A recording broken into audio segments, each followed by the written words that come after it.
ఇది ఎయిప్సమ్ series part 13 కోసం follow చేసి సబ్స్క్రైబ్ చేసి రెడీగా ఉండండి. ఈ రోజు మ్యాటర్ ఏంటంటే మా సాయి స్వామి పుట్టినరోజు అని పూజ పెట్టుకుంటున్నాడు. అందుకని మన్నోడు చేపటి గురించి ఇడ్లీ పాత్ర తీసుకుంటున్నాము. ఇడ్లీ పాత్ర తీసుకుని ఇంటికి రిటర్న్ అయిపోతున్నాం. ఇడ్లీ పాత్ర మా సాయి స్వామి ఇంటికి ఇచ్చేసాను. ఇంటికి వచ్చేసి సాయంత్రం అయింది. సాయంత్రం స్నానం చేసే దగ్గరికి వచ్చాను. ఇక్కడ మా కొండాన స్వామి బాగా తమాష పడుతున్నాడు. ఇంకా స్నానం చేసి ఇంటికి వచ్చేసాక దేలం దగ్గరికి వెళ్తే దేలం దగ్గర స్వాములందరూ బొట్లు పెట్టుకుంటున్నారు. ఇంకా బొట్లు పెట్టుకున్నాక సాయి స్వామి ఇంటి కొరికి వచ్చేసాము. ఇక్కడ మన స్వామిలో దేవుడు పట్టాలకి బొట్లు పెడుతున్నారు. ఇంకా బొట్లు పెట్టేసి అన్ని అయిపోయాక పూజగా స్టార్ట్ చేసాము.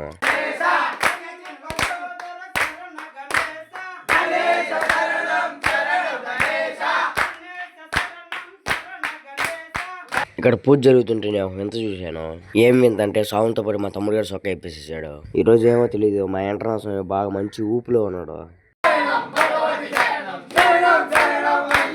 మా తమ్ముడు బర్రెంకులు ఎలా ఉన్నాయి కామెంట్ చేయండి. చక్కల వెళ్ళేసుకుని అర్ధగంట కూర్చునే తెలియదు. స్వాములందరికీ కాళ్ళు తిమ్మిరికేసాయి. స్వాములతో పాటు నేను లేసాను.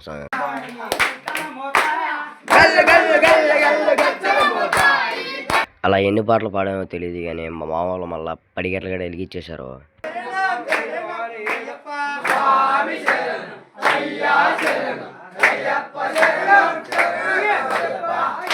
స్వాములతో పాటు నేను కూడా లోపలికి ఎగురుదామని పోతే చెమటలు సపాయిగా పెట్టేసావు.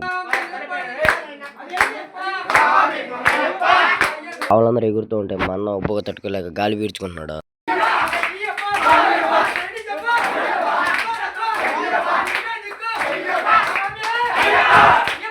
ఇంకా ఎగురుకుని అన్నీ అయిపోయిన తర్వాత మా స్వాములు అందరూ బిచ్చి చేసి బయటికి వెళ్ళిపోయారు. మేము కూడా బిచ్చి తిన్నట్టు లోపలికి కూర్చున్నాము. పార్ట్ 13 కోసం ఫాలో చేసే రెడీగా ఉండండి.